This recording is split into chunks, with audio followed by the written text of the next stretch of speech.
తీసుకోవాల్సిందిగా నేను ఈ సందర్భంగా కోరుతా ఉన్నాను. ఎప్పుడైనా కానీ సమ్మర్ కానీ మాన్సూన్ వచ్చినప్పుడు మన డిపార్ట్మెంట్స్ కోఆర్డినేషన్ చేసుకొని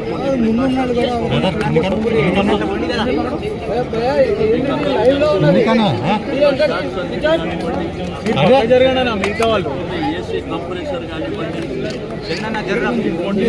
రాకపోతే మళ్ళీ టెన్షన్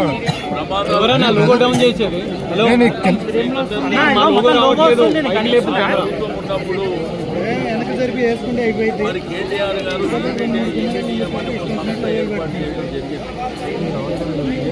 మీకు డిజాస్టర్ విజిలెన్స్ ఎన్ఫోర్స్మెంట్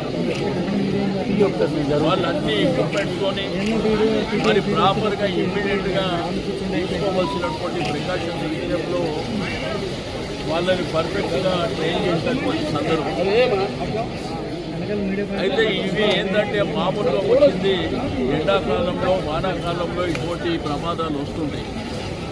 బట్ చాలా ప్రాంతాలు హైదరాబాదు సికింద్రాబాద్ ప్రాంతంలో కొంత డెన్సిటీ ఉన్నటువంటి అంటే బాగా థిక్ పాపులేటెడ్ ఉన్నటువంటి ఓల్డ్ బిల్డింగ్స్ ఏవైతే పురాతనమైనటువంటి కట్టడాలు ఉంటాయో ఆ కట్టడాల విషయంలో ఎప్పటికప్పుడు మానిటరింగ్ చేసుకోవాల్సినటువంటి అవసరం ఉంటుంది.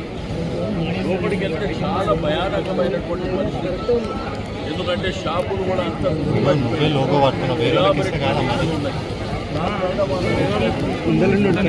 కాబట్టి ఏది ఏమైనప్పటికీ మరి జరిగిన సంఘటన చాలా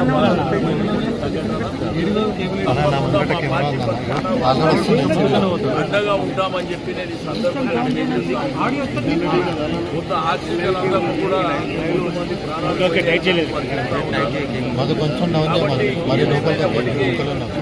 అధికారులు వాళ్ళ ప్రయత్నం వాళ్ళు చేస్తున్నారు. బట్ దీని ప్రికాషన్స్ కూడా ఎక్కువనే మనం ప్లాన్ చేసుకోవాలి. ఎందుకంటే ప్రమాదం అనేది వస్తూ ఉంటుంటాయి. కాబట్టి జాగ్రత్తలు కూడా మనం మొదలే ప్లాన్ చేసుకోవాల్సినటువంటి అవసరం ఉంటుంది.